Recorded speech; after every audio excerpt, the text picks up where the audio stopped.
Sejam muito bem-vindos a mais um programa em alta. Eu sou o Dr. Leonardo Rodrigues da Silva, gerente médico do Hospital Santo Antônio. E hoje o nosso convidado, o Dr. Vitor Bruno Monteiro Rodrigues. Pô, Vitor, tem um currículo extenso aqui, né? Coordenador da UTI pediátrica, supervisor do programa de medicina intensiva pediátrica, coordenador médico da Comissão Hospitalar de Transplantes do Hospital Santo Antônio. Seja bem-vindo, Vitor. Obrigado, é sempre bom estar nos eventos do hospital e... Bom, tenho muito tempo ainda de carreira, quem sabe esse currículo melhora um pouquinho, pelo Vitor, vamos começar um pouquinho. O Vitor é a prata da casa, né, Vitor? Sim. Como é que foi essa trajetória? Quando que formou onde? Quando que decidiu pela medicina intensiva pediátrica? Eu sou egresso da FURB, né? Eu fiz FURB de faculdade e desde o meio da faculdade eu sabia que eu queria fazer UTI pediátrica. Acho que foi o único setor durante a formação que eu me senti em casa, assim. Às vezes na faculdade de medicina tu vai fazendo um monte de coisa e tu vai meio que passando, tu estuda, mas tu não cria aquele vínculo com a especialidade. Mas no meu estágio optativo, obrigatório na UTI, eu me apaixonei, assim, eu percebi, além de eu achar legal, eu meio que sou bom, assim, eu consigo fazer as coisas legais aqui. O estágio já era no Hospital Santo Antônio, na época, não? Ele era no Santa Isabel, né? Antes era no Santa Isabel. Isso foi em 2012. Entendi. Aí eu gostei muito, engatei meu optativo no próximo mês, aí eu decidi que eu queria fazer terapia intensiva. Aí foi na minha última semana de faculdade, no nosso AUSIM, que aí eu não sei nem explicar o que aconteceu. Eu só vi aquelas contas, aquelas coisas de dieta, de peso, de prematuro, que eu sentei em casa e falei, cara, eu tenho que ser pediatra. Eu preciso ser pediatra. E foi isso. Aí a UTI pediátrica foi natural. Eu sabia que eu queria ser intensivista, só mudei a faixa etária. Depois da residência de pediatria no Hospital Santo Antônio, aí foi para medicina intensiva pediátrica. Fez onde? Eu fiz em Florianópolis, no Hospital Infantil. Ótimo. Tá, quanto tempo trabalhando com a gente ali, Vitor? Eu entrei na residência em 2015. Eu fui staff da sala de parto desde 2017, fazendo a nossa maternidade de alto risco. Mas eu entrei para a escala de terapia intensiva em 2019. Logo que eu me formei, eu já comecei a dar plantão com a gente aqui. Perfeito. A gente sabe que na carreira médica a gente tem uma série tanto de percalços, dificuldades, noites viradas, mas qual foi os momentos mais desafiadores e marcantes da tua carreira até aqui? O que tu anda? Olha, eu acho que de UTI não dá para não falar de pandemia, né? Não dá para não falar daquilo que aconteceu agora 5, 6 anos atrás já. Parece doideira pensar que faz tanto tempo já. Mas eu estava começando a dar plantão aqui e o que aconteceu, a nossa escala era sempre muito pequena, então logo que abriu a pandemia, começou a ter lockdown, a nossa escala diminuiu mais ainda.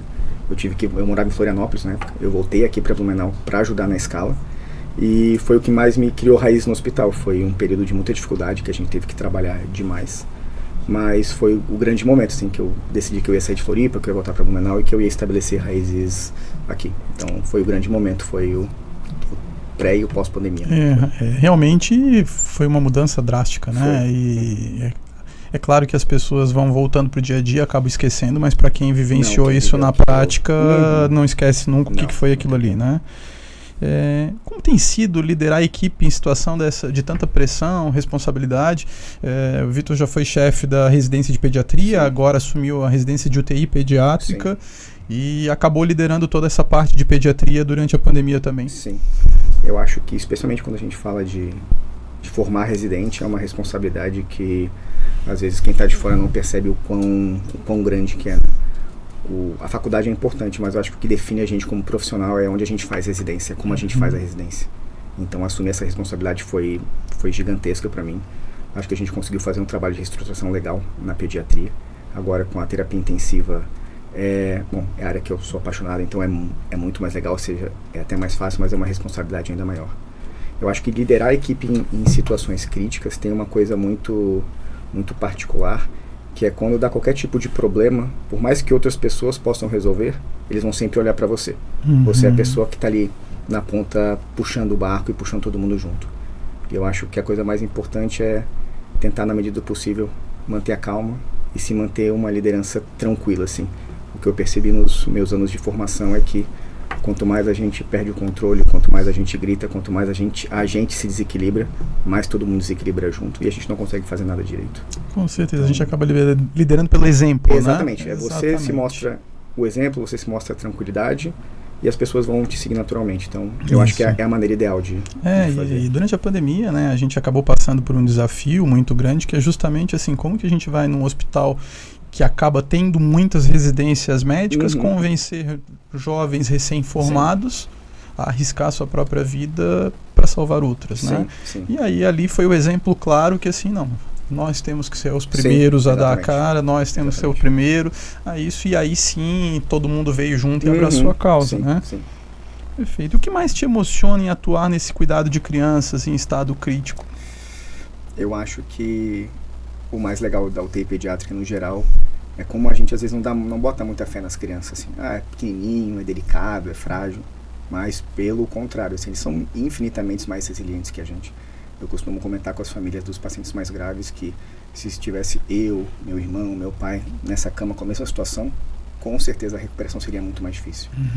As crianças, mesmo os lactentes jovens, mesmo os prematuros que já estão ali com a gente na UTI pediátrica, eles têm uma capacidade muito grande de recuperação. Então, ver eles chegarem muito graves, passarem por tudo que eles passam, e mesmo assim, se recuperarem, conseguirem ir para casa, eu acho que é a grande felicidade, ver como as famílias vinculam com a gente, como fica esse agradecimento e fica esse aprendizado de tudo que aconteceu. Nunca deixa de emocionar. Uma dúvida, Vitor, acabou levantando uma questão justamente assim de neonatos às vezes que estão com vocês, assim, às vezes fica a dúvida para o pessoal de casa, como é que se dá essa transição, o que fica com a UTI neonatal, o que fica com a UTI pediátrica? Normalmente a UTI neonatal vai pegar os prematuros extremos, então uma criança que nasceu com 26, 27 semanas de idade gestacional, as cirurgias grandes do período neonatal e, enfim, as doenças clássicas desse período. Os que vêm pra gente, normalmente são aqueles bebezinhos que estão lá há 2, 3, 4 meses internados. Isso não é tão incomum de acontecer. Uma criança que nasce com 24 semanas, com 4 meses, ela vai estar chegando próximo ao termo. Então é um bebê que ainda vai precisar de muito auxílio. Conforme esses meses vão passando, as doenças passam a ser de crianças maiores, apesar da idade corrigida. Então chega um momento que a expertise do neonatologista ela é diferente. Ela necessita de uma expertise não melhor, mas diferente. Então a gente não tem um ponto de corte fixo, 2, 3 meses, mas é quando eles começam a ter problemas e dificuldades relacionadas à UTI pediátrica mesmo. Entendi. Mas uma das forças do nosso serviço é isso. Nós temos uma UTI neo grande, então é nosso papel dar suporte quando necessário. E aí essa transição acaba sendo bem natural ali também. Sim.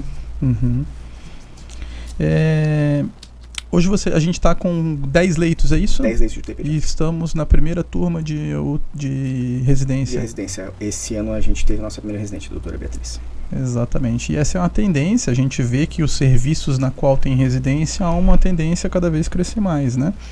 Isso daí, quais são a tua visão de futuro para a pediatria do Hospital Santo Antônio, né? A gente já conversou nos outros programas aí sobre esse plano de expansão do hospital, tanto no serviço em rede quanto Nova Torre. Sim. Como tu visualiza a pediatria, não só do Hospital Santo Antônio, mas da cidade como um todo nos próximos anos? Eu acho que já tem alguns anos que vem acontecendo um movimento de aumento de complexidade, que mesmo que a gente fosse contra e não quisesse que acontecesse, ele vai acontecer.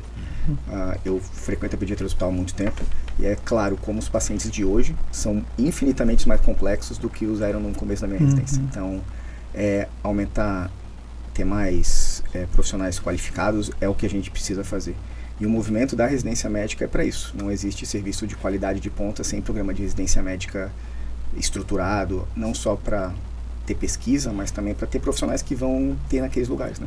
A nossa UTI, ela hoje não é uma coincidência que dos nossos plantonistas só um não é formado na FURB. Então, esses serviços como o nosso, os filantrópicos, os de alta complexidade, eles se retroalimentam.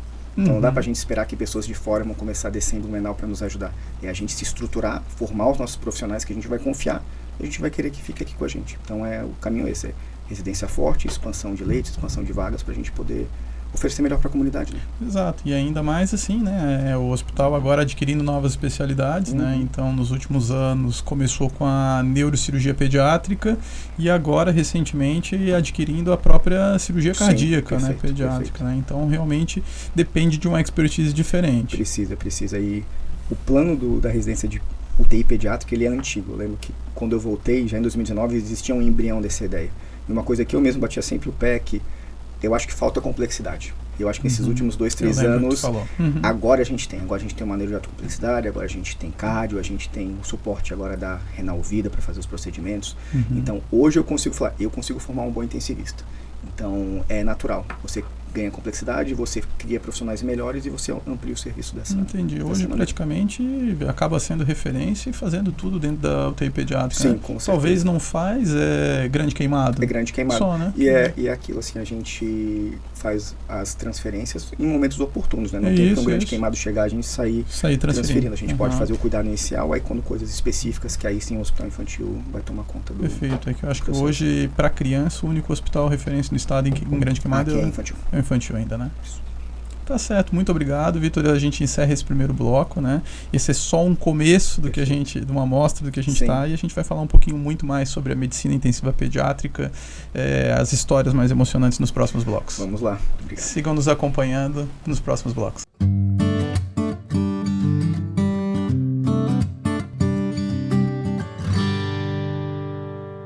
Voltamos para o segundo bloco e, Vitor, como prometido, agora a gente vai para uma parte mais técnica, né?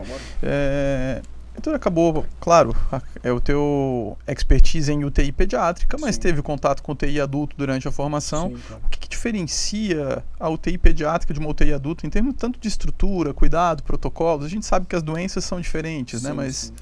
Eu acho que a grande diferença primária é que a criança ela é resguardada pelo ECA. E no ECA a gente tem a CONANDA, que é a Comissão Nacional dos Direitos da Criança e do Adolescente, que lá em 95 fez uma resolução dos direitos da criança e do adolescente internados. E parte desses direitos diz que os seus pais, tios, avós, enfim, as pessoas que são responsáveis por ela naquele momento, elas têm que ter acesso integral a diagnóstico, tratamento, prognóstico. Então, UTIs pediátricas, hoje, elas deveriam ser abertas. Então, a gente sabe que não é todo lugar que é assim, mas o ideal seria UTI aberta.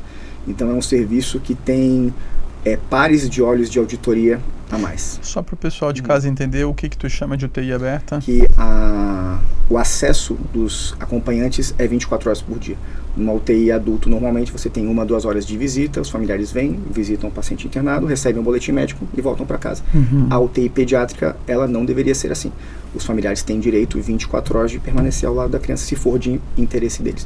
Não é uma obrigação, mas se eles têm esse interesse, deveria ser proporcionado a eles. Quais são os casos clínicos mais comuns que chegam à UTI pediátrica ali no Hospital Santo Antônio? Eu acho que a gente pode separar em 2 grandes grupos. A gente tem os pacientes agudos, que são os nossos pacientes de comunidade, especialmente com doenças respiratórias, que aí tem a temida bronquiolite, as grandes pneumonias, que são muito sazonais, então a gente tem épocas do ano que tem mais vírus, menos vírus, essas crianças internam mais e menos, e a gente tem aquelas populações que vêm durante o ano inteiro. Essas contínuas são os nossos pacientes com doenças crônicas, que pra gente basicamente são os pacientes oncológicos. A nossa oncologia ela é muito antiga na região, ela é referência a diversos municípios, ela vem crescendo. Então, das especialidades mais fortes que a gente tem de público, realmente a oncologia pediátrica. Com a parceria com a Renal Vida, a gente tem visto cada vez mais pacientes renais crônicos com a gente, mas é um processo que ainda está caminhando, assim, não tem alguns anos para a gente chegar naquele nível da... Mas acaba drenando uma região muito grande, né? Porque quando a gente fala de UTI pediátrica, qual outro hospital da região que acaba tendo aqui? Outra cidade? Olha, de lembrar de UTIs que atendem SUS maiores em Itajaí, no Hospital Pequeno Anjo.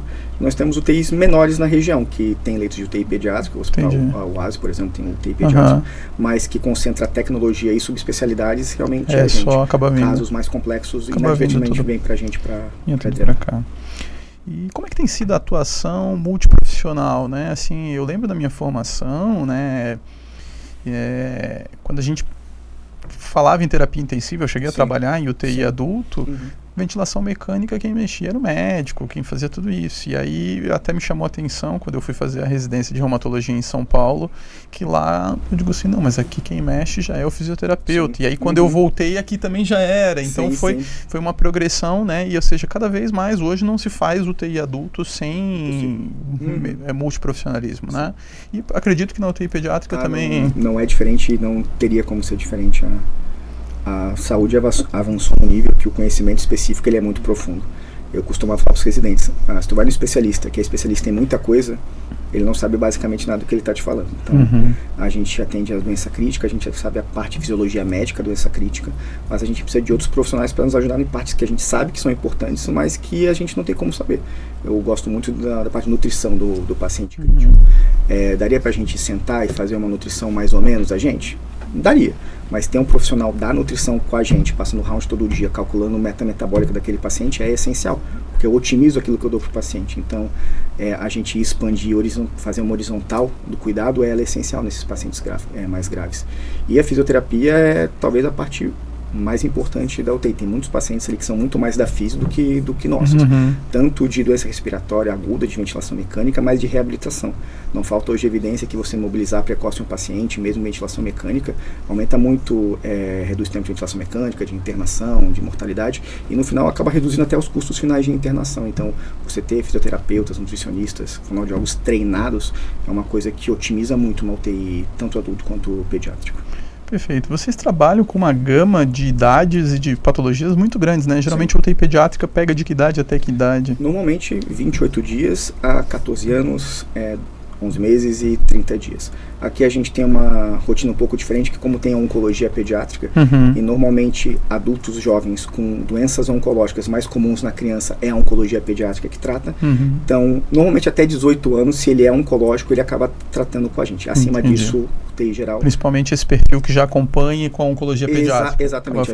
A gente tenta até por uma questão de microbiologia, né? São setores pediátricos que têm bactérias semelhantes para a gente não mudar isso. Perfeito. E como é que, assim, a gente fala muito nos outros blocos, nos outros programas, acabei falando muito sobre a evolução tecnológica. A gente fala de uma era de inteligência artificial, business intelligence e por aí vai. Como é que tem sido dentro da medicina intensiva pediátrica nesses últimos anos, tanto a evolução, principalmente a evolução tecnológica, com protocolos, com números, com aparelhagem? Tem alguma coisa de novidade aí nesse... Tem muita novidade. Eu acho que o mais curioso de tudo isso é que tanto NEO quanto UTI pediátrica são especialidades muito novas. Então, a medicina intensiva no geral não é uma especialidade tão antiga assim. Se a gente pensa em epidemia de pólio lá no meio dos anos 50, das primeiras grandes UTIs, Iron Lung, para hoje não tem nem 100 anos ainda. Se tu pegar metade disso de UTI pediátrica, e no Brasil até no começo dos anos 90 não tinha nem surfactante para UTI neonatal, então a gente está engatinhando comparado com a UTI adulto. Então, basicamente, o fluxo de tecnologia, né? Os adultos descobrem, testam, é ok. A gente olha, talvez funcione, tenta replicar. O grande problema de saúde baseada em evidência em pediatria é que a gente tem um número de pacientes muito menor. Então, você pega um trial de adultos com 20 mil pacientes, ou pega um de pediátrico com 400, a gente está soltando foguete. Então, a gente tem muita evidência que a gente não consegue aplicar ela de maneira tão exata, porque falta números. Então, você vê os grandes guidelines, por exemplo, de choque séptico, são evidências clássicas que está muito solidificado, mas você vê força da evidência, ela não é tão boa assim. Mas não porque o estudo é ruim, porque pelo N mesmo. O teu N é baixo. Então, talvez o grande desafio de saúde em pediatria é isso. De tecnologia é parecido, especialmente o UTIs de perfil como o nosso, você tem que ter aparelhos que pegam uma gama de idade muito grande. Então, por exemplo, faz pouco tempo a gente atualizou nossos ventiladores mecânicos e vieram várias empresas mostrar equipamento. A primeira coisa que a gente falava, não adianta ser só neo, não adianta ser só pediátrico, não adianta ser adulto. Eu tenho que ter algo que faça os três. Então é uma coisa muito desafiadora não só para a gente beira leito, mas para a gestão, né? Porque você tem que dar um jeito de comprar algo que é bom, que seja custo-benefício e que você consiga aplicar para uma gama de idade muito grande. Então, é desafiador. Perfeito. E hoje a gente consta com 10 leitos. São 10 leitos. 10 leitos. Qual é a aparelhagem básica de uma UTI disso daí? É monitor? Monitor, ventilador mecânico, aí régua de, enfim, oxigenação, coisa básica, mas aí os mecanismos de medição invasiva de parâmetros, né? Especialmente pressão arterial invasiva, capnografia, em alguns lugares diferentes eletroencefalografia, mas de aparelhagem, acho que a gente conseguiu fazer um trabalho muito bom de expansão dos leitos. Até pouco tempo atrás a gente tinha muita dificuldade de equipamento. Eu peguei uma evolução dentro da medicina que foi a ultrassonografia beira-leito. Então, quando se falava, na minha formação de ultrassom, era basicamente o radiologista que acabava fazendo ultrassom. Né? E nos últimos anos ele virou quase que uma extensão do exame físico. Né? Na UTI pediátrica também, isso é a realidade. Né? Com certeza. No começo desse ano a gente fez uma atualização do ultrassom beira-leito com os profissionais, com os residentes, e talvez tenha sido uma das melhores coisas que a gente fez nos últimos anos. Assim como você ter acesso, você ter intimidade com o método, muda muito como você pensa, como você avalia o teu paciente. A gente estava hoje de manhã com um paciente mais grave, chocado, pega o ultrassom, vê o que está acontecendo, você faz ajustes pequenos que fazem uma diferença gigantesca na beira do leito. Então, não existe UTI pediátrica nem UTI adulto sem ultrassom. Não existe. Eu lembro da minha formação de clínica médica, chegava um paciente em sala de emergência com um quadro sugestivo, às vezes, de choque, e a gente, com os exames laboratoriais, pela história, ficava tentando adivinhar que tipo de choque que era, né? E hoje é bem isso, tu coloca o ultrassom em cima, tu já vê, não, é isso. E então, desmistificar o aparelho, porque se quer, não, para ultrassom eu tenho que ter milhões de informações. Bom, poucos não é uma coisa inócua, tu tem que ter um conhecimento para fazer aquilo, mas está longe de ser uma coisa extremamente complexa. Você faz uma... Não, exatamente, ele jamais vai substituir e te trazer os mesmos dados que um ecocardiografista vai trazer, mas para o básico, para definir que tipo de choque, ele é o suficiente, né? Muito bom, Vitor. A gente vai falar um pouquinho sobre essa mudança disso daí. Tem acompanhado os congressos de UTI pediátrica. Se fala muito dentro de UTI adulto sobre os modelos de predição de sepse, coisa. Tem andado isso dentro da pediatria também? O que mudou muito no começo do ano passado, que a gente finalmente se desencilhou do SOFA 3, a gente que foi criado depois de muitos anos, muito painel, o score de Phoenix, que aí é um score de diagnóstico de sepse. Você tem um paciente que você acha que tem disfunção orgânica infecciosa, você tria ele e está lá o teu diagnóstico de sepse. Tem se tentado utilizar o Phoenix para fazer preditor de mortalidade de diversas populações, especialmente a população oncológica, mas com pouco sucesso. Assim, a gente não tem os preditores tão bons em pediatria, exatamente porque são pacientes muito, muito heterogêneos e o N é muito pequeno. Mas a gente costuma usar o Pediatric Index of Mortality, que é básico, mas é o que a maioria das UTIs, especialmente UTIs oncológicas, utilizam.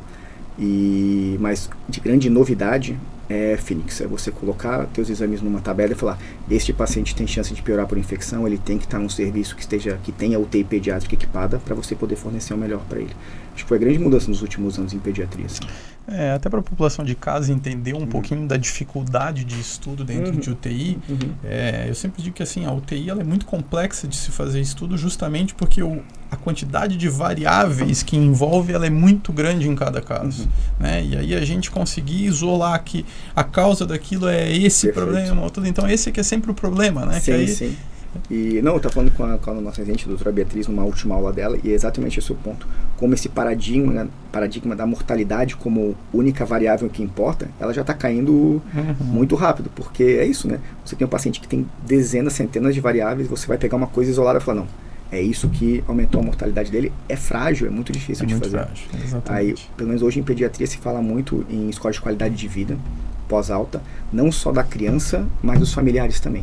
Tem vários estudos do Reino Unido que falam muito de estresse pós-traumático, depressão, ansiedade nos familiares pós-internação e como um atendimento humanizado, um atendimento adequado desses pacientes ali reduz não o custo da tua internação aqui, mas o sofrimento dessa família lá na frente. Em alguns lugares já tem tido até ambulatório para esse pós-alta para esses pacientes feitos até por intensivistas. Não, né? É uma das coisas que inclusive a gente comentava antes da Marte, dos cursos do St. Jude's, eles falam que o essencial desse pós-alta é um ambulatório gerido por intensivistas. Exatamente. O problema é você convencer o intensivista a fazer ambulatório, né? Isso, não, a gente teve um colega até que fez recentemente na região, mas na parte adulta, né? Legal. Na parte adulta ele fez um ambulatório, né, justamente para tratar e reabilitar esses pacientes, porque o índice de complicações a longo prazo ela é muito grande, né? Às vezes não aparente, mas pequenas sequelas até emocionais. Não, né? Com certeza. E foi uma das discussões, teve há pouco tempo o Congresso Sul-Brasileiro de Medicina Intensiva e um dos rounds de discussão foi exatamente disso, né?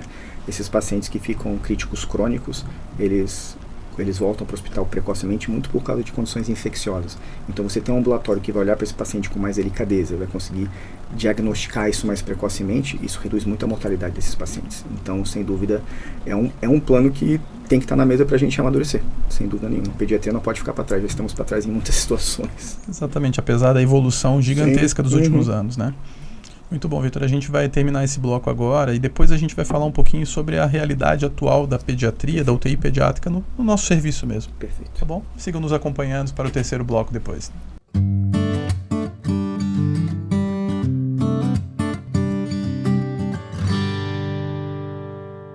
Voltamos para o terceiro bloco. Vitor, agora a gente vai falar um pouquinho da realidade do serviço do Hospital Santo Antônio, né? O Hospital Santo Antônio acaba sendo referência para toda essa região pediátrica pelo SUS, né?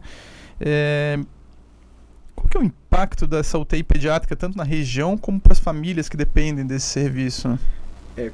Como bem colocaste, é uma dependência muito grande, assim, é uma UTI filantrópica, então a gente atende convênios, mas majoritariamente são pacientes via SUS, e é a UTI que é o resguardo deles, né? Eu costumo falar para os colegas que querem entrar na escala, e quando você assume esse plantão dessa UTI, você tem que entender para a nossa macro-região, a partir daquele momento, você é o pediatra mais importante, que você é o último da linha de defesa daquelas crianças. Então, se uma criança ficar gravemente enferma em qualquer região próxima, você é a referência deles. Então, é tudo. É essencial para a saúde dessas crianças, sem dúvida nenhuma. Perfeito. E a gente vê, apesar de um crescimento do serviço, a gente estava conversando agora nos bastidores, a dificuldade que tem sido arranjar médicos pediatras para compor escalas em serviços hospitalares. A que se deve isso daí, na tua opinião, Vitor? Eu acho que esse movimento ele começou há mais de uma década, quando a residência de pediatria passou de ser de 2 anos para 3 anos.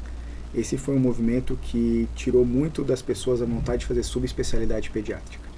E o hospital, a internação pediátrica, é uma coisa muito específica de doenças crônicas. O paciente agudo, ele interna, mas ele interna muito menos do que um adulto. Os adultos têm muito mais doenças agudas do que uma criança. Então, para você fazer saúde hospitalar, faz muito mais sentido você ser um subespecialista. Então, teve essa mudança a partir da Sociedade Brasileira de Pediatria. Então, muito menos subespecialistas. Acho que somado com essa ascensão das redes sociais, né? Hoje a gente conhece os grandes pediatras, são os pediatras influenciadores, né? Então, um pediatra acaba chamando muito mais para o seu consultório, vendo muito mais de publicidade, enfim, do que ele fazer um trabalho de enfermaria num hospital. Então, claro que eu tenho meu viés hospitalar, eu não consigo imaginar como é trabalhar em qualquer outro ambiente do que esse, mas eu acho que as pessoas fazem uma somatória. Você tem o seu retorno financeiro, que acredito que seja bom via rede social, via consultório, versus o estresse que é de trabalho hospitalar. É um trabalho que é muito gratificante quando dá certo, mas quando ele dá errado é uma coisa que causa um peso muito grande na gente. Então acho que essa somatória, 3 anos de pediatria, cada vez menos subespecialistas, e essa questão das redes sociais ganhou uma força muito grande, não tem como competir. Perfeito, Vitor. Eu tinha te prometido que a gente coloca em situações delicadas, saias justas, né? E já que entrou nesse tema de rede social, eu tenho uma opinião muito particular e que recentemente melhorou muito. Em que sentido que eu digo isso, né? Quem começou esse movimento de rede social eram os charlatões. Era muito mal visto no meio médico, o médico da rede social. Perfeito. E por anos e anos, quem passava a informação eram informações falsas. Até que os médicos qualificados também começaram a ver e dizer assim, não, a gente precisa também tomar esse meio para começar a passar a informação de qualidade, né?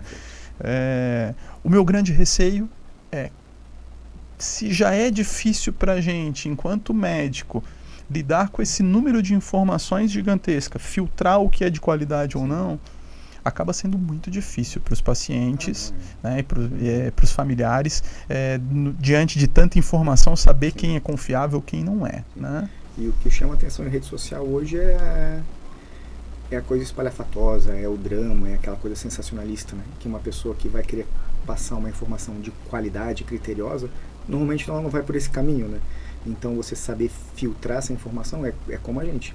Eu tenho tentado largar as redes sociais nos últimos meses, mas enquanto eu usava bastante, a gente tentava selecionar até os próprios colegas que você vai seguir para ver coisas interessantes, de atualizações.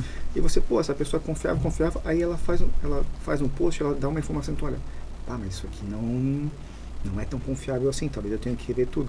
E se a gente tem essa dificuldade, como falaste, o leigo, a pessoa do público, ela é um alvo muito fácil para esse tipo de informação. E essas plataformas, elas dão uma possibilidade muito grande de venda de qualquer tipo de produto. Exatamente. Aí isso é o teu sorinho curativo, é o meu e-book sobre qualquer assunto aleatório que eu escrevi com vozes da minha cabeça. Então é complicado. E aí entra uma segunda crítica, que são as sociedades fiscalizatórias, né? Ou seja, a gente sabe que é extremamente difícil, né? O ambiente virtual, a internet está aí com milhares de informações, mas tem algumas coisas muito escancaradas, de informações não confiáveis, de informações, e que a gente não vê uma regulação em cima disso, né? A gente não ouve e a gente não acaba vendo que assim, as pessoas ficam ali por meses, por anos, passando esse tipo de informação. Né? O que não se mostra são as complicações que acabam chegando para a gente no hospital. Exatamente. Né? É bem isso. Então, assim, a gente não vai entrar aqui em temas mais polêmicos ainda, mas quantas dessas terapias aí que já apareceram, as pessoas acabaram saindo dos tratamentos realmente tradicionais e com estudos em cima disso para fazer esses tratamentos alternativos. Nada contra alguns tratamentos alternativos baseados em evidência ou em situações muito específicas, né? Mas essa medicina não baseada em evidência acaba sendo muito perigosa, né? Muito perigosa. E eu costumo, muitos familiares internados na UTI, é uma população muito frágil e alvo muito fácil desse tipo de charlatanismo. Então não é incomum eles virem, tal pessoa falou que eu ia usar isso, prescrever isso, e se eu pagasse isso, eu ia conseguir isso. Então, o nosso objetivo com essas pessoas que estão nessa posição de muita vulnerabilidade é tentar informar, e eu deixo muito claro, nessas situações graves, eu aceito a ajuda de quem quiser ajudar de verdade. Certeza. Aqui para ajudar de verdade, a gente vai conversar, vai fazer tudo. Mas infelizmente muitas das pessoas não querem ajudar, né? Elas querem lucrar a qualquer custo, e o custo é muitas vezes dinheiro que essas famílias não têm, famílias que se endividam para fazer terapias extremamente questionáveis. Então é uma luta constante, e as sociedades elas têm que se posicionar, é imperativo que elas se posicionem.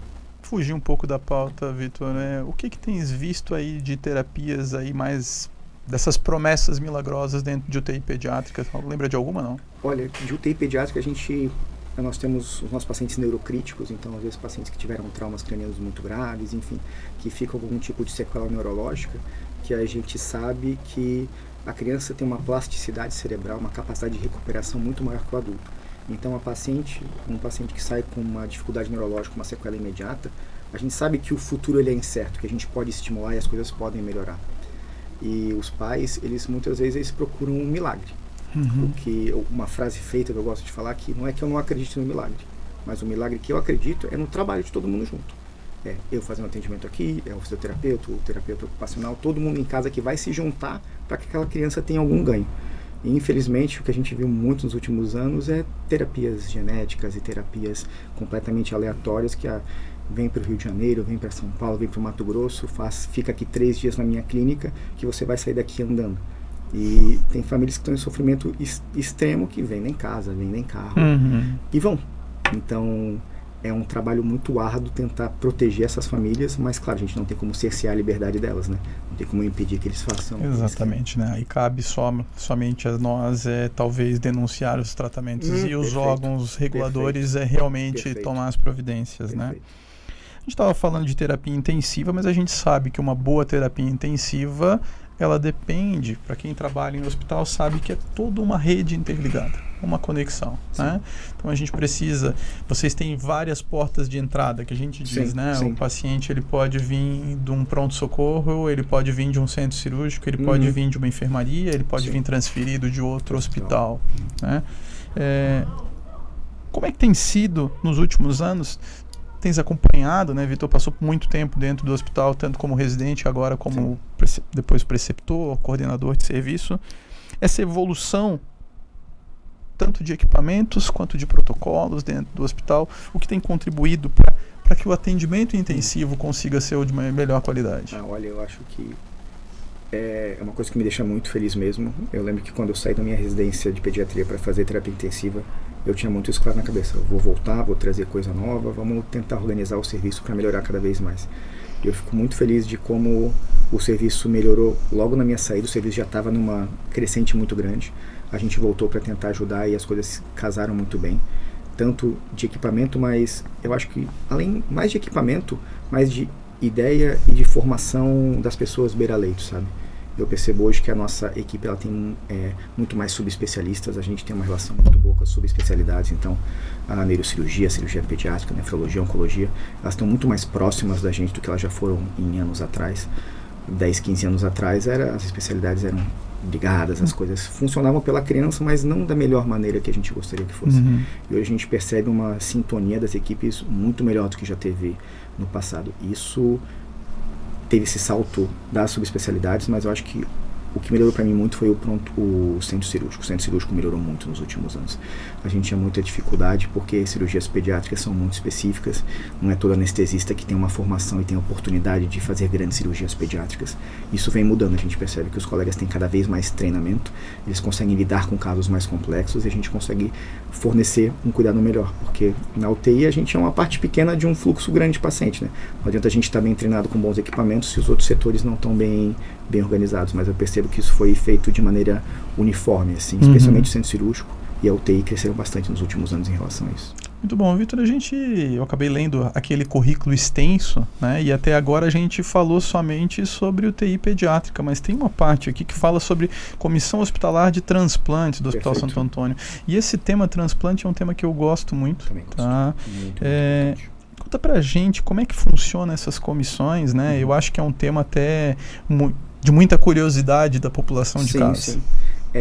Acho que a primeira coisa é deixar claro que, apesar de Comissão Hospitalar de Transplantes, esses profissionais eles não lidam exatamente com o processo de transplante de órgãos.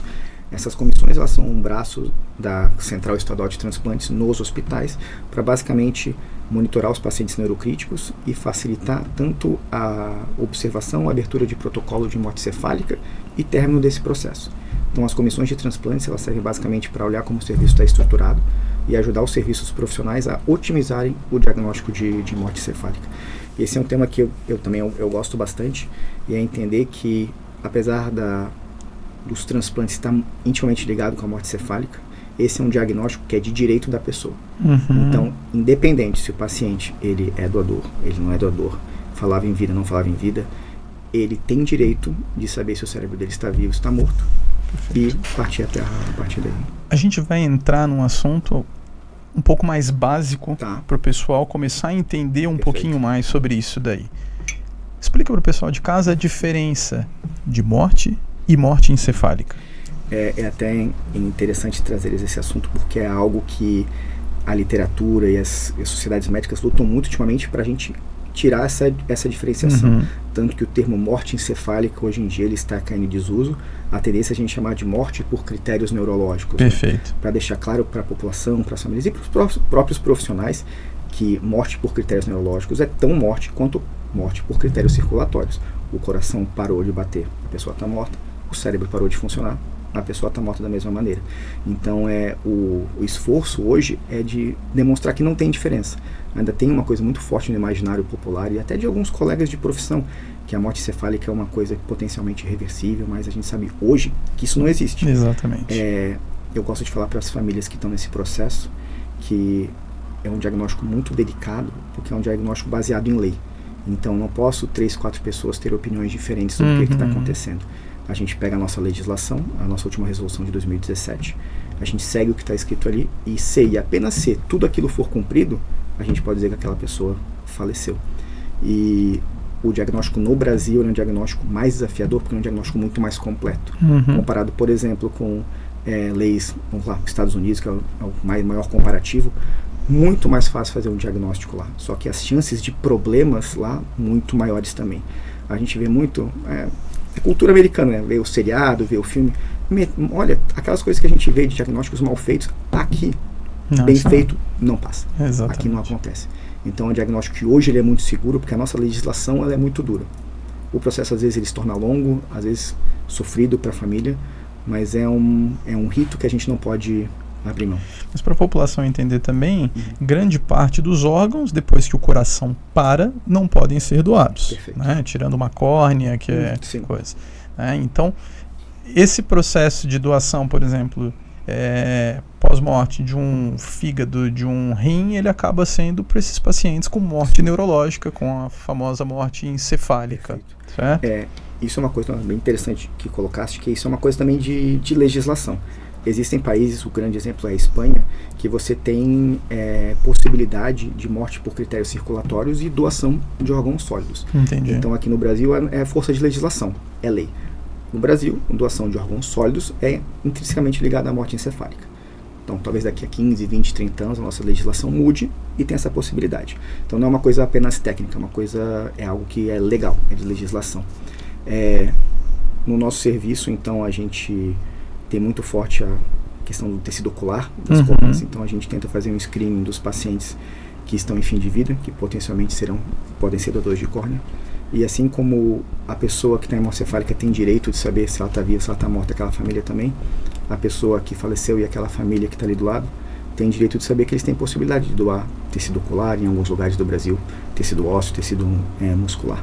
Mas essa questão de coração parado, órgão sólido, é puramente legislativa. Tem lugares do mundo que é permitido. Entendi. Como esse é um assunto extremamente interessante, que gera uma série de dúvidas na população, a gente vai dedicar um bloco inteiro a isso daí. Perfeito. Certo?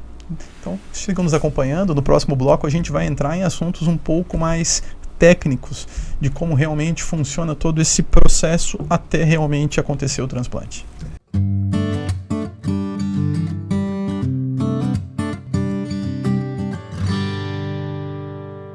Voltamos para o próximo bloco, né, Vitor? A gente vai voltar para aquele assunto, as partes técnicas de transplante.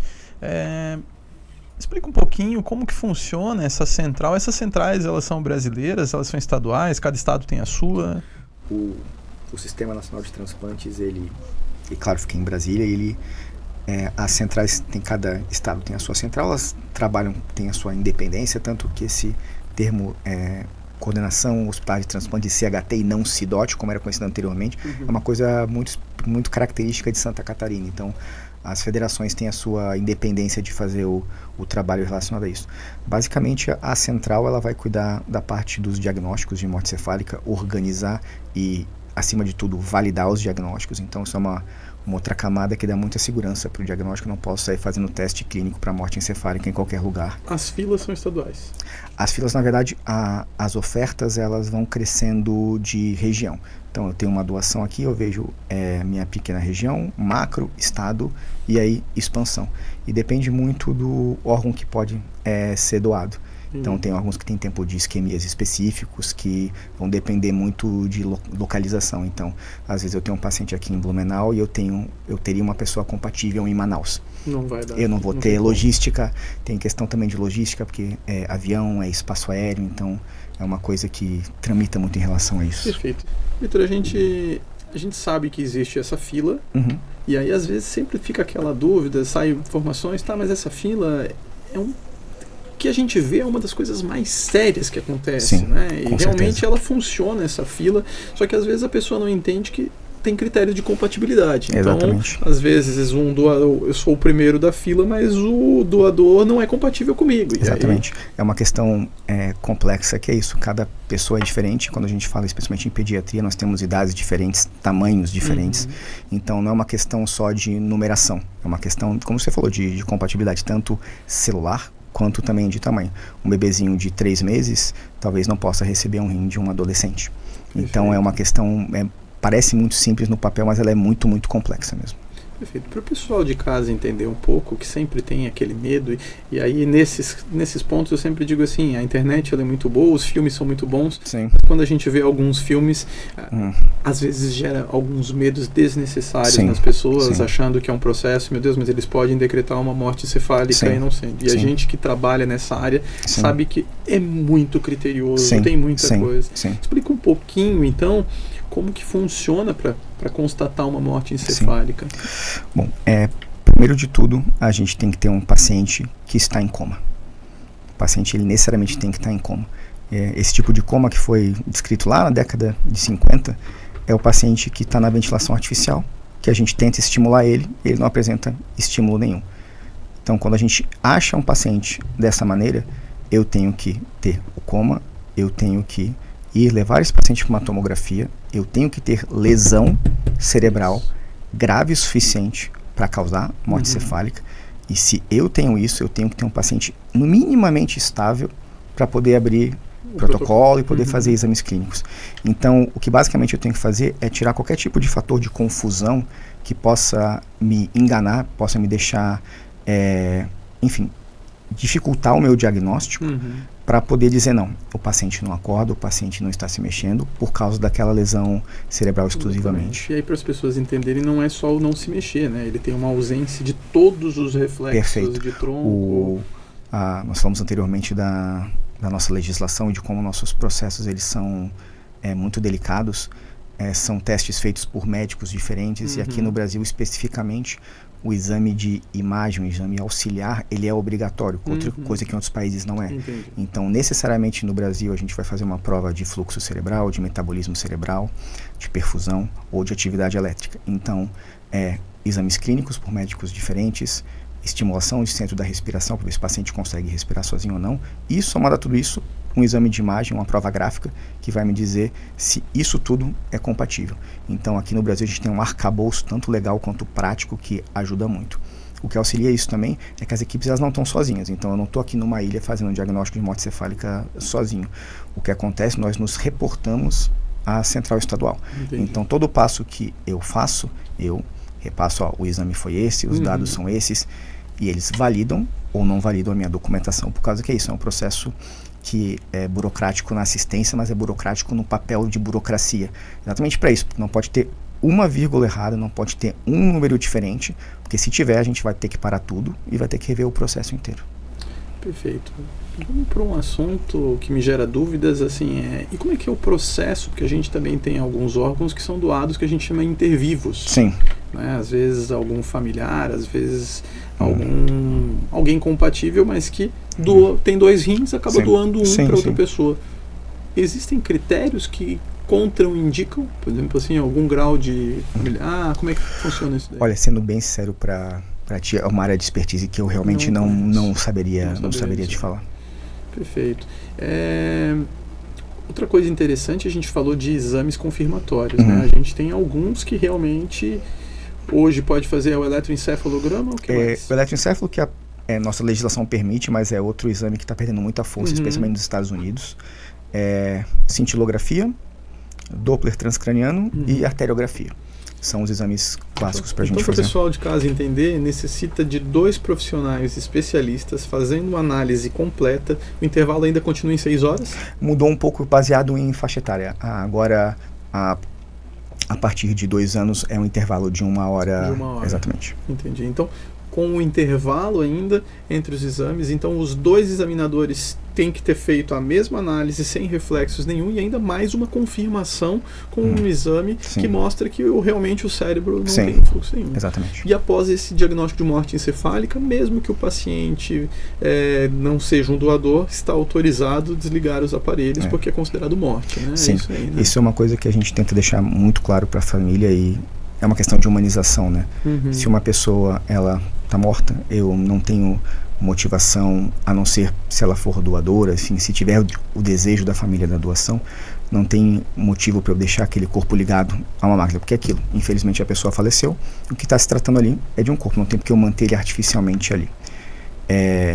A gente está autorizado legalmente para fazer isso, mas isso até é uma coisa interessante que nos cursos de formação a gente tenta deixar claro, nem tudo que eu posso fazer legalmente eu devo fazer de qualquer maneira. Com certeza. Então de chamar a equipe, chamar a família, dar um tempo adequado de despedida, porque é um momento muito, muito delicado, só quem já passou por uma situação dessa sabe o quão ruim é esse momento de despedida, mas respeitar o tempo da família, mas se é aquilo, foi comunicado a notícia de morte por critérios neurológicos, foi feito o acolhimento inicial, foi informada a família o direito que eles têm de optar pela doação, e aí, conforme a vontade da família, o sim ou não é deles, é pessoal deles e não cabe a nenhum de nós julgar tanto sim quanto não, dar a continuidade ao tratamento. Se tiver a opção pela doação, aí sim, oferta de órgãos, vamos ver a lista, ver quem pode receber ou não, ou não vamos para esse lado,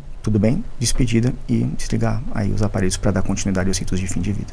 Perfeito. E assim, essa parte de decisão da família, quando é uma criança é óbvio que é a família que vai decidir.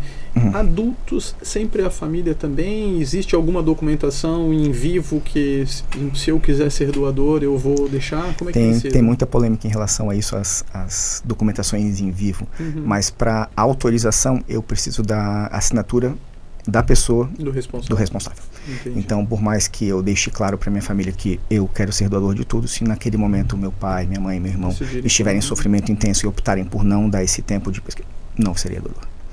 Não existe força legal para ultrapassar, para passar por cima da vontade da família. Qual tem sido a tua visão frente a esse tema quanto à população? Né? A gente sabe que morte encefálica não acontece todos os dias, sim.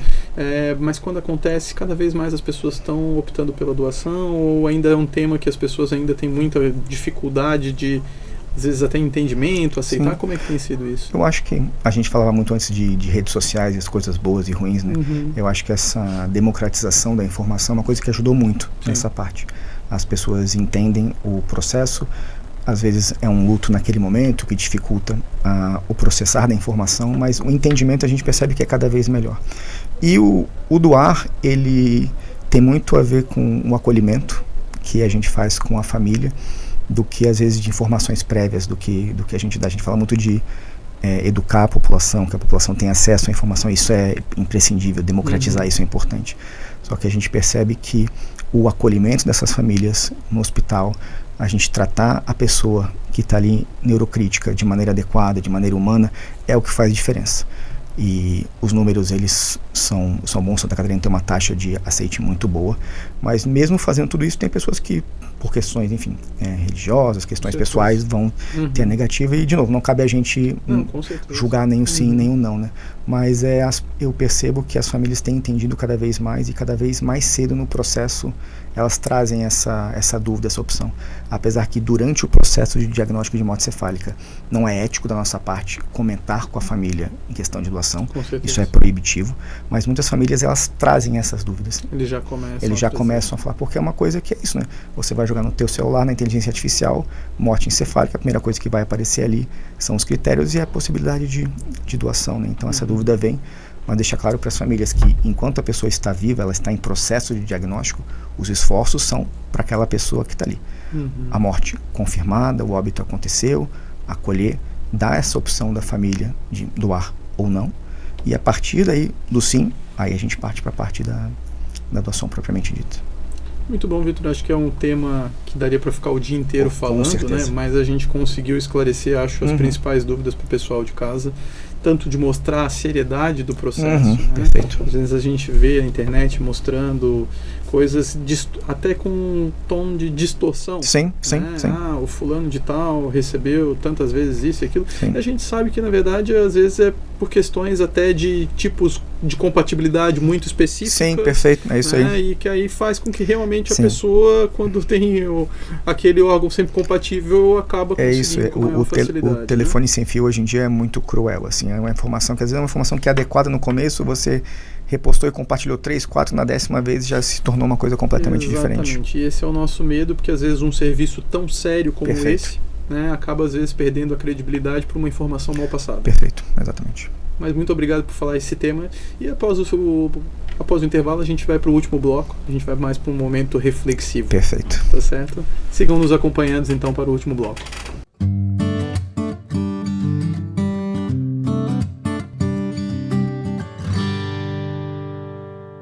Voltamos para o bloco final e agora é aquele momento de reflexões, Vitor, né? A gente vai falar um pouquinho agora, então eu gostaria que deixasse uma mensagem para esses pais que têm tido os filhos em tratamento intensivo. Qual seria uma mensagem aí de apoio, de orientação?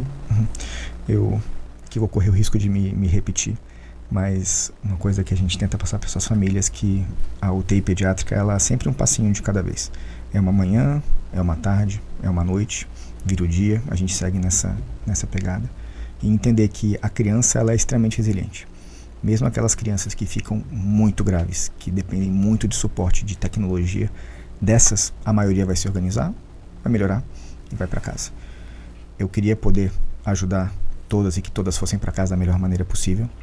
infelizmente a gente não consegue, mas que a gente está do lado dessas famílias e que o nosso tratamento é tanto para essas crianças quanto para elas também. Então, o núcleo familiar é o nosso objeto de atenção na UTI pediátrica. Não dá para só cuidar daquela criança que está ali. Você tem uma mãe em uma condição, você tem um pai numa condição, uma tia numa condição. Então, é entender que a equipe está com todos eles e que a gente vai caminhar junto durante toda essa estrada. A pediatria tem muito disso, né? Acaba tratando a família, né? Muito como comum. Um todo, né? É muito Porque, comum. Querendo ou não, um filho doente, às vezes a família inteira acaba adoecendo. Todo né? mundo adoece junto. É impossível não adoecer. E para os jovens médicos que pensam em seguir essa carreira de medicina intensiva pediátrica, qual conselho que daria? Se pudesse, assim, ou que eu fiz, ou aquele conselho de dizer assim, se eu tivesse o meu pensamento de hoje, lá atrás, o que teria feito disso? Sim, eu acho que eu tenho um viés muito grande que as pessoas que conhecem o dia a dia sabem o quanto eu gosto muito do que eu faço. Eu acho que a gente tem diversos privilégios, mas talvez o maior que eu tenha é ter possibilidade de trabalhar com uma coisa que eu gosto tanto. E eu acho que tem poucas coisas na saúde que são tão recompensadoras quanto o que a gente faz na UTI pediátrica. Hoje, se tem uma coisa que faz a população mundial ser tão grande quanto é hoje, é a melhora da saúde global, mas especialmente a saúde na época da pediatria. Então, o que a gente está fazendo ali é dando oportunidade para crianças que talvez não teriam oportunidade de crescer, viver a vida delas, serem felizes ou de fazerem alguma contribuição para a sociedade e fazer parte da história delas, assim. A gente costuma falar muito que na saúde no geral a gente faz um pouco parte da história de todo mundo que a gente trata, mas eu acho que ali especificamente, apesar do tempo na UTI é um tempo muito pequeno comparado à história toda da pessoa, é uma parte muito crucial. Então não é incomum a gente encontrar famílias 10, 12, 15 anos depois e as pessoas vão te reconhecer imediatamente, independente de quanto você mudou. Então, saber que você está fazendo parte de uma coisa que causa impacto, e causa um impacto positivo é muito bom. Exatamente, né? Assim, a gente está falando de um começo da vida, né? E que vocês conseguem reverter e fazer com que consiga ter todo esse ciclo da vida natural, né? E claro, é uma especialidade que quando isso dá certo é um sentimento maravilhoso, é muito bom, mas nem sempre dá. E quando as coisas acontecem de maneira que a gente não gosta, quando as coisas ruins acontecem, o peso é grande. Então é um caminho profissional que tem que ter muito equilíbrio. A gente tem que tentar se equilibrar da melhor maneira possível, mas é muito recompensador mesmo. Vitor, a gente quando fala em reuniões da diretoria do hospital, a gente fala que o hospital ele só é o que é hoje, pois a gente tem muitas mãos ajudando esse hospital. Com certeza. Muitas mãos, né? Com certeza. Tanto internos quanto da própria sociedade. Perfeito. Né? Voluntários, empresários que se doam, grande parte deles sem nenhuma recompensa financeira. Perfeito. Tá? Mas eu gostaria que tu passasse uma ideia de como a população pode ainda apoiar e valorizar mais ainda esse trabalho, tanto da UTI pediátrica quanto da comissão de transplantes. Eu acho que a população no geral, a gente tem uma coisa meio de vira-lata, né, de achar que a nossa voz não tem poder, do que a gente fala não causa efeito, mas eu acho que a população ela carrega muito mais força do que ela imagina. Então esse tipo de manifestação, tanto em redes sociais quanto boca a boca, e valorizar o trabalho que é feito no hospital é uma coisa que dá muita força para a gente crescer. Eu percebo que uma das coisas que se comentava muito no passado é a UTI pediátrica, a UTI neonatal, vamos crescer, teve uma época até de vamos fechar, e eu lembro uma enfermeira antiga que falou, Vitor, se fechar essas UTIs, vai ter barricada de pneu queimado ali na frente do hospital. É uma coisa que a comunidade vê com bons olhos e sabe que está ali para ajudar eles. Então é a população saber que a gente está do lado deles, mas que especialmente eles têm que estar do nosso lado para a gente poder crescer. Sozinhos a gente não consegue fazer o trabalho sozinho. Vitor, a gente fala então assim desse serviço excelente que vocês têm coordenado ali, e o mais legal dessa história toda é que a gente vê que tudo que a gente tem planejado aos pouquinhos está acontecendo, né? Sim. Alguns anos atrás, quando a gente falava de residência de UTI pediátrica, era um plano, falta isso, falta aquilo. Sim. Eu lembro que a gente conversou muito ainda sobre não era o momento ideal porque ainda faltava um pouco de alta complexidade. Perfeito. Essa alta complexidade veio para o hospital Uhum. e a residência de UTI pediátrica hoje é uma realidade. Quais os próximos planos na tua visão? Tanto como coordenador quanto como pediatra do serviço. Eu acho que aquele movimento de aumento de complexidade que a gente falou uns blocos atrás é algo que vem caminhando e ele vem caminhando cada vez mais rápido. Eu acho que o orgânico nos próximos meses e anos é, primeiro, o aumento de leitos. A nossa complexidade tem aumentado muito. A oncologia cada vez maior, neurocirurgia, cirurgia cardíaca, os pacientes nefrológicos. Então, a tendência é que os nossos 10 leitos daqui a pouco já não sejam suficientes para comportar tudo que a gente está fazendo hoje. E com mais leitos, mais profissionais, mais vagas de residência médica, mais referências para a cirurgia. Eu tenho um sonho técnico, que é que a gente faça implante de órgão sólido aqui. Perfeito. Eu quero que até eu me aposente a gente consiga ter um serviço mais ou menos estabelecido. Eu espero que muito antes. Tomara. Mas, apesar da minha parte, como intensivista, desse processo todo de transplante é muito pequena comparado dos especialistas, das equipes cirúrgicas. É uma coisa que eu gostaria muito que a gente tivesse aqui como realidade. Eu acho que é natural. A pediatria em Santa Catarina, ela é muito dependente de Paraná e Rio Grande do Sul. Eu acho que passou da hora da gente ter a nossa independência, criar os nossos fluxos e poder atender a nossa população, a gente, né? Com certeza. Essa conversa já começou, né? Sim. Sobre transplante na pediatria, né? A gente já sabe que a gente está numa região muito forte para transplante em adultos, Sim. mas a parte pediátrica ainda está em conversas, né? Sim. Hoje no estado não tem ninguém que faça transplante, não. Transplante pediátrico. Acaba sendo Curitiba e Porto Alegre. Então, assim, a nossa ideia é sim começar a entrar nesse meio, Perfeito. nesse nicho, né? Perfeito. E provavelmente isso vai acompanhar o crescimento do hospital. Com certeza. A gente está falando aí de um serviço em rede, de uma torre para vir, de um novo pronto-socorro, né? E com certeza uma expansão da UTI pediátrica. Tudo isso, 10 leitos, não tem como dar conta. A gente está falando de curto prazo, não estamos nem falando a longo prazo, né? Muito antes da aposentadoria. Espero que sim. E para encerrar, Vitor, né? Que mensagem você gostaria de deixar sobre o papel da UTI pediátrica e no transplante, não mais para a população, não mais para o hospital, mas na construção de uma saúde mais justa e acessível? Eu acho que tem umas discussões muito interessantes sobre como que o aumento das vagas de UTI ela democratizou a saúde de maneira geral, né? Você tem lugares mais no interior que você possa dar esse suporte de ponta para a população, ela é essencial. E um dos grandes problemas da pediatria, a gente comentou antes, é que é uma pediatria que costuma se concentrar muito nos grandes centros. Então você tem super centros de pediatria com UTIs extremamente qualificadas em 1, 2 cidades por estado, e aquela população inteira do interior, ela fica desassistida. Blumenau é uma cidade grande, não é uma cidade de interior, mas ela não é a capital do estado. Então, a gente trazer para a gente essa possibilidade de maior complexidade, de melhor atendimento, é uma coisa que é essencial para a democratização. E a questão dos transplantes é uma questão de acesso à saúde geral. Você tem um órgão em falência, você está num país que você deveria ter acesso universal à saúde, e se você tem possibilidade de melhorar aquilo, por que não a sua região próxima oferecer isso para você, né? Então e isso é engraçado, né? Que assim, durante a pandemia a gente viu muito isso, né? Quando a gente vê dados estatísticos, Blumenau foi a cidade com mais de 100 mil habitantes com menor taxa de letalidade por Covid do Brasil. Sim. Né? Muito disso se dá tanto pela qualidade, claro, dos serviços, mas quando a gente começa a analisar a região para UTI adultos, as cidades vizinhas quase todas têm. Sim. Né? Então, a gente consegue ver UTI adulto em Gaspar, a gente tem em Indaial, a gente tem em Timbó, diferente de outras regiões que às vezes ainda concentra na cidade grande. Né? E aí é claro que essa demanda toda no mesmo centro às vezes não dá conta não dá conta. Eu acho que a gente teve um movimento há pouco tempo atrás de a abertura de algumas UTIs pediátricas de menor complexidade na região.